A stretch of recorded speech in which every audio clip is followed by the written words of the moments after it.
Okay, so you want to own a gas station. Cars pull in all day, you sell gasoline at a markup, and the money rolls in every time someone fills their tank. A simple cash machine bolted to a corner lot. Sounds simple. It is not simple. Here's the problem. Almost none of that is how this business actually works. And by the end of this, you'll understand why gas stations survive on margins so thin that the fuel itself is often barely worth selling at all. Let's start with the entry fee, because buying a gas station involves far more than buying pumps and a building. A mid-size gas station with a convenience store, something in the range of 3,000 to 5,000 square feet on a decent corner lot, typically costs between $1.5 million and $4 million depending on location, brand affiliation, and whether it comes with an attached quick-service restaurant.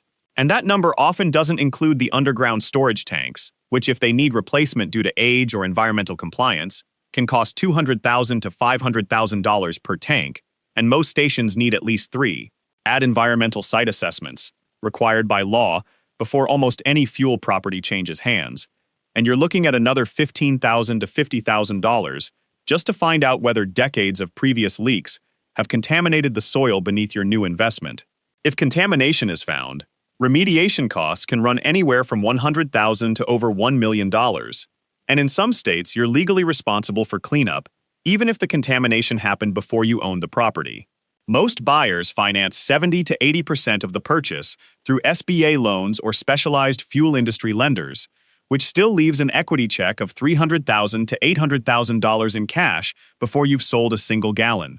Here's the first trap almost nobody sees coming.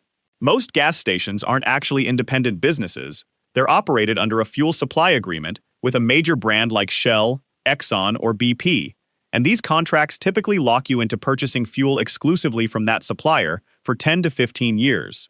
Break the contract early, and penalty clauses can cost hundreds of thousands of dollars.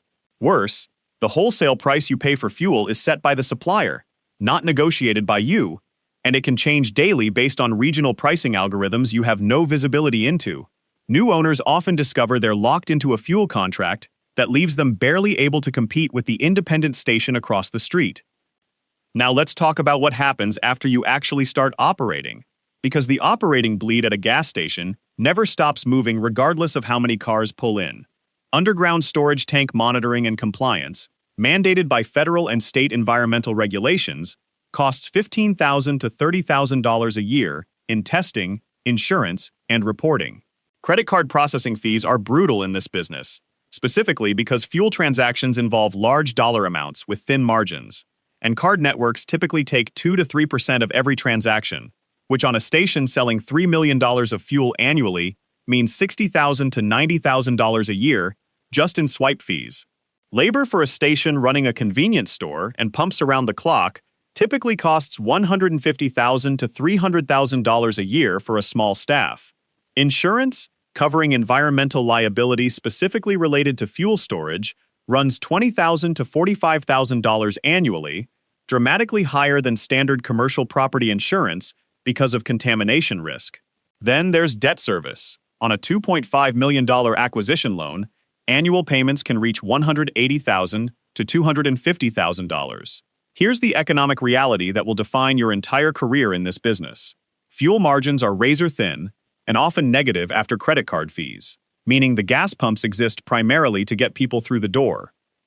Here's the part the passive income dream skips entirely, and it's the part that actually explains why this business exists in the first place.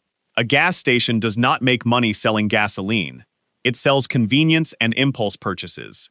Understand this, and you understand the entire structure of the industry. On a typical gallon of gas priced at $3.50, the station's actual gross margin, after accounting for wholesale cost, taxes, and credit card fees, is often just 3 to 8 cents per gallon. And after covering the fixed costs of running the pumps, many stations essentially break even or lose money on fuel alone. The real profit engine is inside the convenience store. A cup of coffee that costs 30 cents to make sells for $2.50. A candy bar with a wholesale cost of 40 cents sells for $1.75. Cigarettes, despite heavy taxation, still generate meaningful margin on high-volume sales. The fuel pumps are the product on the surface. The convenience store impulse economy underneath is the real business. Now let's follow one customer transaction and see where the actual profit comes from. A driver fills up with 12 gallons of gas at $3.50 per gallon, spending $42 total. After wholesale fuel cost, state and federal fuel taxes, and credit card processing fees, the station nets somewhere between 40 cents and $1 on that entire fuel purchase.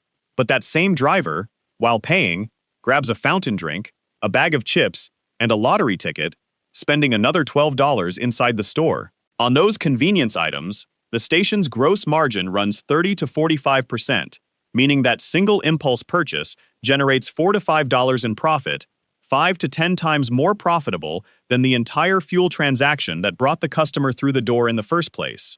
This is why gas station layouts are meticulously designed to funnel every fuel customer past high-margin impulse items on the way to the register. So let's run two versions of the same gas station and see how differently this can play out. In the optimistic scenario, your station sells 3.2 million gallons of fuel annually, slightly above the regional average because you're positioned near a highway exit, and your convenience store captures 65% of fuel customers making an additional purchase inside, generating $900,000 in annual store revenue. Combined gross profit from fuel margin and store sales reaches roughly $380,000. After debt service, labor, insurance, and compliance costs, totaling $290,000, you're clearing approximately $90,000 in annual profit. And as the surrounding area develops, traffic and store sales both grow modestly year over year. Now, here's the realistic scenario. Using the exact same station, the exact same location, the exact same starting assumptions. A new highway bypass opens 2 miles away in year 2, redirecting 25% of pass-through traffic away from your exit. Fuel volume drops to 2.4 million gallons annually. At the same time, a routine environmental inspection discovers a slow leak in one of your underground tanks, requiring emergency remediation, costing $340,000, an expense your insurance only partially covers due to a high deductible on environmental claims. Store traffic drops proportionally with fuel volume, cutting convenience revenue to $650,000. That $90,000 optimistic profit doesn't just shrink. It becomes a $210,000 annual loss once you account for the remediation cost, and you're now negotiating with your lender about deferring loan payments while dealing with state environmental regulators about compliance timelines. The operators who actually survive and thrive in this business long-term aren't the ones with the busiest pumps or the cheapest advertised fuel price. They're the ones who treat the convenience store as the actual business and the fuel as a traffic generation tool, who negotiate fuel supply contracts with exit clauses instead of decade-long lock-ins, who carry environmental insurance with reasonable deductibles rather than the cheapest available policy, and who invest in tank monitoring technology that catches leaks early rather than after regulators do. A gas station, at the end of the day, isn't really a fuel business at all. It's a convenience retail operation wrapped around a legally hazardous storage facility, where the fine print in a single fuel supply contract and a single underground tank inspection report, both negotiated and conducted years before anyone notices a problem, decide who actually survives long enough to see a profitable year.